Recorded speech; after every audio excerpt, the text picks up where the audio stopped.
ఒక్కసారి కొమ్మూరి గోల్డ్ కి కాల్ చేయండి. తాకట్లో ఉన్న మీ బంగారాన్ని విడిపించి మార్కెట్ ప్రైస్ కి వాళ్ళు కొనుక్కుని మిగతా డబ్బులు మీకు ఇచ్చేస్తారు. హాయ్, వెల్కమ్ టు మనం టీవీ. మనం టీవీ ఉంది మన కోసం. ఆదిలాబాద్ లో మరొక బస్సు ప్రమాదం జరిగింది. దాదాపుగా స్పాట్ లోనే 30 మంది ప్రయాణికులకు తీవ్ర గాయాలైన విజువల్స్ మనం టీవీ స్క్రీన్ పై చూస్తున్నాం.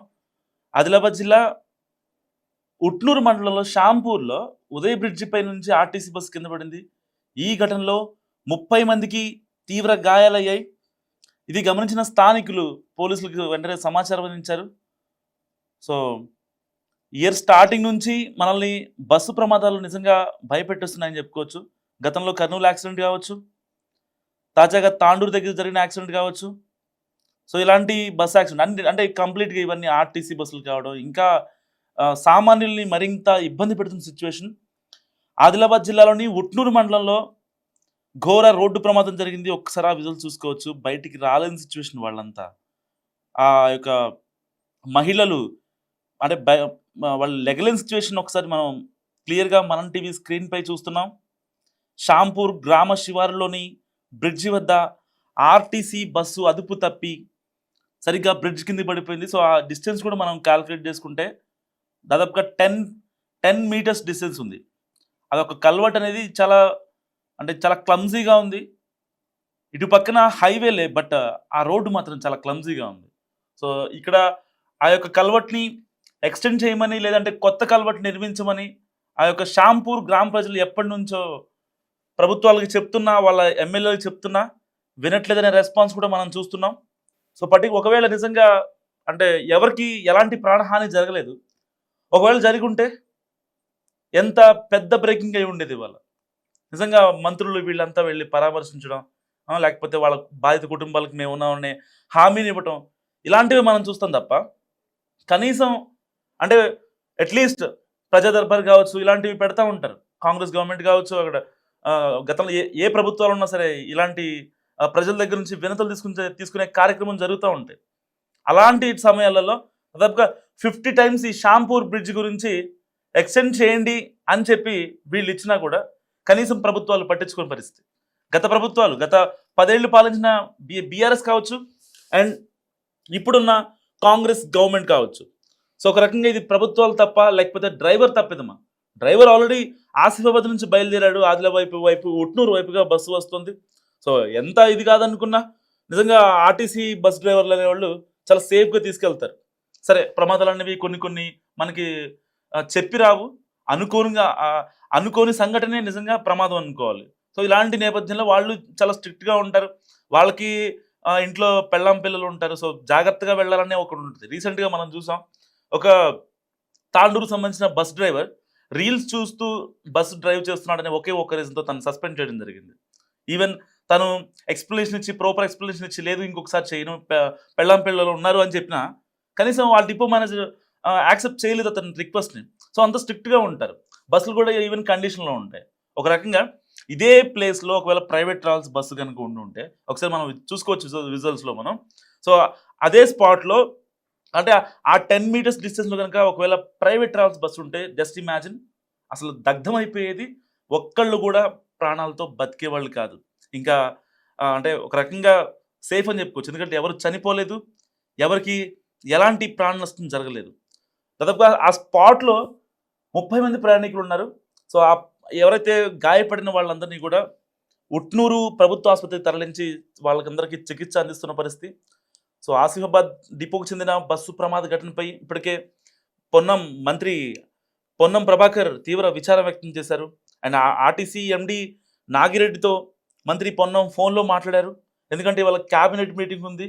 సో స్పాట్కి వెళ్ళని పరిస్థితి మంత్రి పొన్నం ప్రభాకర్. సో మరికొద్దిసేపట్లో సీఎం రేవంత్ రెడ్డి అధ్యక్షతన క్యాబినెట్ మీటింగ్ జరగబోతుంది. సో దీనికి సంబంధించి ఆయన వెళ్ళలేని పరిస్థితి. అండ్ షాంపూర్ బ్రిడ్జ్పై ఒక రకంగా ప్రొటెక్షన్ వాల్, దీన్ని మనం అండర్లైన్ చేసుకోవాల్సిన ఇష్యూ. సో ఏ కల్వర్ట్ అయినా సరే జస్ట్ ఇమాజిన్ ఆ బ్రిడ్జ్పై ఒక ప్రొటెక్షన్ వాల్ లేకపోతే పిల్లలు అక్కడికి వెళ్ళినా కావచ్చు, లేదంటే వ్యూ చూద్దాం మనం, బేసిక్గా చిన్నపిల్లలు కావచ్చు, అలా రోడ్డును వెళ్ళే ఫ్యామిలీస్ కావచ్చు, కొంచెం వాటర్ స్టోరేజ్ కానీ లేకపోతే ఏదైనా చిన్న బ్రిడ్జ్ కానీ ఏదైనా కల్వర్ట్ కానీ ఉందంటే అక్కడ ఫోటోలు తీసుకోవడానికి కావచ్చు, లేదంటే అక్కడ కాసేపు ఆగుదామనో ఇలాంటివి చేస్తూ ఉంటారు, బైక్ పార్క్ చేస్తూ ఉంటారు. బేసిక్గా అది చాలా చిన్న కల్వట్టు మనం చూసుకోవచ్చు మనం టీవీ స్క్రీన్ పై. సో అలాంటి చోట వీళ్ళు ఫోటోలు తీసుకునే వాళ్ళు ఇలాంటి వాళ్ళు కూడా ఎక్కువ మంది ఉంటారు. అలాంటి చోట అట్లీస్ట్ ఆ సేఫ్టీ వాల్ ఏదైతే ఉంటుందో, ఆ ప్రొటెక్షన్ వాల్ కూడా లేకపోవడం నిజంగా దౌర్భాగ్యం అని చెప్పుకోవాలి. వీళ్ళు ఉట్నూరు వాసులు ఎప్పటి నుంచో ఆ జిల్లా కలెక్టర్ కావచ్చు, వాళ్ళ ఎస్పీ కావచ్చు, వాళ్ళ ఎమ్మెల్యే కావచ్చు, వాళ్ళకి ఎవరికి చెప్పినా కూడా పట్టించుకునే సిచ్యువేషన్ గతంలో కూడా. అంటే ఇదొక మేజర్ ఒక యాక్సిడెంట్‌గా చెప్పుకుంటే అక్కడ జరిగిన వాటిల్లో ఈ బ్రిడ్జ్ పైన గతంలో కూడా చాలా 2 వీలర్ యాక్సిడెంట్స్ జరిగాయి. మనం అబ్జర్వ్ చేయొచ్చు. సో, అలాంటి టైంలో ఒక వార్న్ చేసినా సరే అట్‌లీస్ట్ దానికి సంబంధించి కనీసం చర్యలు కావచ్చు, ఆ గ్రామ నాయకులు సో కాల్డ్ ఎవరైతే ఉంటారో వాళ్ళు కూడా పట్టించుకొని పాపాన పోలేదన్నమాట. సో, ఆల్రెడీ ప్రత్యక్ష సాక్షులు చెప్తున్న దాని ప్రకారం ఇక్కడ దాదాపుగా ఈ ఈ కొత్త సంవత్సరంలో దాదాపుగా 15 యాక్సిడెంట్లు ఇదే ప్లేస్‌లో అయ్యాయట. అంటే 15 యాక్సిడెంట్లు జరిగిన తర్వాత ఒక మేజర్ యాక్సిడెంట్ ఇప్పటికి కూడా ప్రభుత్వాలు కావచ్చు, అక్కడ ఉన్న ఎమ్మెల్యేలు కావచ్చు, వీళ్ళు మారకపోతే ఇంక అసలు అంటే దేనికి ఇంకా రీజన్ ఏంటి అక్కడ? దాంట్లో వీళ్ళు ఏం అర్థం చేసుకున్నారు అనుకోవచ్చు. అట్‌లీస్ట్ ఆ యొక్క బ్రిడ్జ్‌ని బస్సు పడిపోయిన విధానం ఒకసారి గమనించండి. ఆపోజిట్‌లో ఎలాంటి బస్సు రాలేదక్కడ. ఆపోజిట్‌లో ఎలాంటి బస్సు రాలేదు. అలాగని విజిబిలిటీ లేదు అని చెప్పడానికి లేదు. పొద్దున్నే సో, బస్సు డ్రైవర్ చాలా యాక్టివ్ ఉన్నాడు అండ్ బస్ కండిషన్‌లో ఉంది. బస్సు ఫుల్ ఆక్యుపెన్సీ ఉంది. దాదాపుగా 99% ఆక్యుపెన్సీ ఉంది. 34 మంది ప్రయాణికులున్నారు. సో, వాళ్ళకి సంబంధించిన లగేజ్ కావచ్చు. అదుపు తప్పే ఛాన్స్ అంటే బ్రేక్ ఫెయిల్ అవ్వడమా లేదంటే ఇంకోటి. ఒకవేళ నిజంగా బ్రేక్ ఫెయిల్ అయితే అక్కడ అసలు ఆ కల్వర్ట్ మీద బ్రేక్ ఏస్తే బండి ఆగిపోద్ది. ఒకవేళ బ్రేక్ ఫెయిల్ అవ్వడం మనం గమనించుంటే ఆ పక్కన ఏదైతే చిన్న వాల్ ఉందో దానికి బస్సు ఢీకొని ఆగిపోయే అవకాశం ఉంది. కానీ పల్టీ పడేంత స్కోప్ అయితే అక్కడ లేదు. అంటే అక్కడ ఉన్న దాన్ని బట్టి చూస్తున్నాం. దాదాపుగా 10 మీటర్స్ నుంచి ఒక బస్సు పడిపోయిందంటే జస్ట్ ఇమాజిన్ అసలు దాంట్లో అల్లకల్లోలంగా ఉంటుంది ఆ టైంలో వాళ్ళ పరిస్థితి. సో, మహిళలున్నారు, వృద్ధులున్నారు, చిన్న చిన్న పిల్లలున్నారు. సో, ఆ టైంకి ఎలా ఉంటుందో ఒకసారి అర్థం చేసుకోండి. హాస్పిటల్‌కెళ్తే ఆర్తనాదాలు వినిపిస్తున్నాయి. మేము కాసేపైతే చనిపోయేవాళ్ళం. చావు మా కళ్ళ ముందే కనిపించిందని బాధితులు మాట్లాడుతుంటే నిజంగా బాధాకరమైన విషయం అన్నమాట. అంటే ప్రభుత్వాలు మారుతున్నాయి. ఇన్నేళ్ళు అవుతుంది ప్రజాస్వామ్యం ఉంది. అదొక 70 ఏళ్ల ప్రజాస్వామ్యం. పాలకులు కనీసం ఏం చేస్తున్నారనేది నిజంగా సగటు సామాన్యుడు ఆలోచించాల్సిన పరిస్థితి.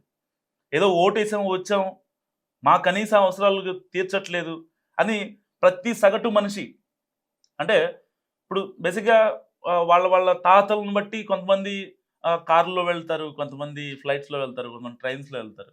మాక్సిమం 70% అయితే పబ్లిక్ ట్రాన్స్‌పోర్ట్‌నే చూస్ చేసుకుంటారు కదా!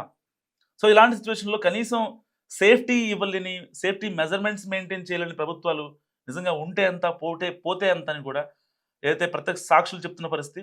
సో, అక్కడ ఎవరైతే చికిత్స పొందుతున్నారో వాళ్ళతో వాళ్ళు చెప్పేదాని ప్రకారం ఇలాంటి ఘటనలు మేము తరచూ చూస్తూనే ఉన్నాం.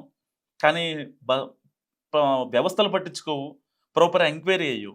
లాస్ట్ టైమ్ తాండూరు యాక్సిడెంట్ జరిగింది. దాని మీద దాదాపుగా 22 మంది స్పాట్ డెడ్ అయిపోయారు. దాని తర్వాత లేదు ఇసుక లారీ గుద్దింది, లేకపోతే కంకర లారీ గుద్దింది అని చెప్పి మనం మాట్లాడుకున్నాం. ఫైనల్‌గా కేసు క్లోజ్ అయింది. కానీ బాధిత కుటుంబాలకి ఎవరు న్యాయం ఉన్నారు?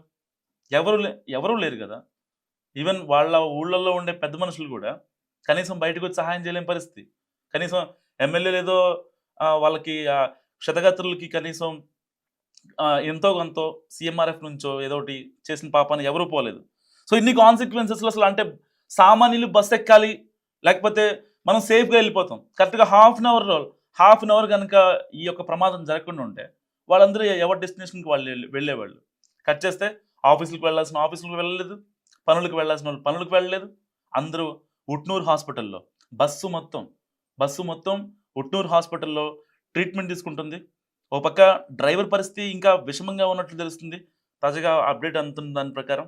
సో, డ్రైవర్ నిజంగా అంటే ప్రతి యాక్సిడెంట్ మనం చూస్తా ఉంటాం. ఏ బస్ యాక్సిడెంట్ అయినా, ప్రైవేట్ ట్రావెల్స్ బస్ యాక్సిడెంట్ అయినా, లేకపోతే అందులో స్పాట్ డెడ్ అయినా, ఇప్పుడు నేపాల్‌లో కూడా ఒక భారీ బస్సు ప్రమాదం జరిగింది. దాదాపుగా 20 మంది వెళ్తున్న బస్సు, కాట్మాండ్ వెళ్తున్న బస్సు అది డైరెక్ట్‌గా నదిలోకి వెళ్ళిపోయింది అదుపు తప్పి. సో, అది హిల్ స్టేషన్ ఓకే. అక్కడ కొంచెం ప్రొఫెషనల్ డ్రైవర్స్ కావాలి. అదొక ట్రావెల్ బస్సు అండ్ అక్కడ నేపాల్ గవర్నమెంట్ నడుపుతున్న బస్సు కాదు. సో ఇలాంటి కాన్సిక్వెన్సెస్లో మనం చాలామంది బస్ డ్రైవర్లు మనం బ్లేమ్ చేస్తూ ఉంటాం. అంటే వాళ్ళు అంటే 100 మంది బస్ డ్రైవర్లు తప్పు చేశారని 101 తప్పు చేస్తారంటే ఎట్లా? కాదు కదా. సో అక్కడ విజిబిలిటీ ఉంది. ఆయన చాలా టేక్ కేర్గా ఉన్నాడు. ఒక రకంగా అంటే అలాంటి బాధ్యత గల డ్రైవర్ లేకపోతే సో వీళ్ళందరూ ఇప్పుడు ప్రాణాలతో ఉండేవాళ్ళు కాదు కదా. సో ఇలాంటి లాజిక్స్ తెలియకుండా కొంతమంది కేవలం డ్రైవర్నే బ్లేమ్ చేసేసి డ్రైవర్ తాగున్నాడనో లేకపోతే డ్రైవర్ ఇట్లా ఉన్నాడనో అట్లా ఉన్నాడు సింపుల్గా బ్లేమ్ వేయడం బేసిక్గా మన ఇండియన్స్కి చాలా ఈజీ అనమాట. సో వెంటనే వేసేస్తారనమాట. ఆ డ్రైవర్ తాగుండేమో ఎవరికి తెలుసు అంటారు. కానీ అతను పడే బాధ, అతను ఆ టైంకి 30 మందిని కాపాడాలన్న తపన ఎవరు ఎవరు తెలుసుకుంటారు? ప్రాపర్ ఒక ఎంక్వైరీ జరిగితే తెలుస్తేమో. సరే ఎంక్వైరీ జరిగినా అందరికీ తెలియదు కదా. ఇప్పుడు ఈ యాక్సిడెంట్ గురించి అందరం మాట్లాడుకుంటూ ఉంటాం. చాలామంది కామెంట్స్ పెడతా ఉంటారు. బస్ యాక్సిడెంట్ అయింది కేవలం ఈ డ్రైవర్ వల్లే అని. కానీ వాళ్ళు పడే బాధ నిజంగా ఎవరు అర్థం చేసుకుంటారు? సో అంటే ఒక ప్రాపర్ ఎంక్వైరీ జరిగితే అసలు ఏం జరిగిందని తెలిసే అవకాశం ఉంది. ఈ ఆదిలాబాద్ బస్ ప్రమాదం గురించి మీరేమనుకుంటున్నారు? మస్ట్ కామెంట్ చేయండి. చూస్తూనే ఉండండి మనం టీవీ.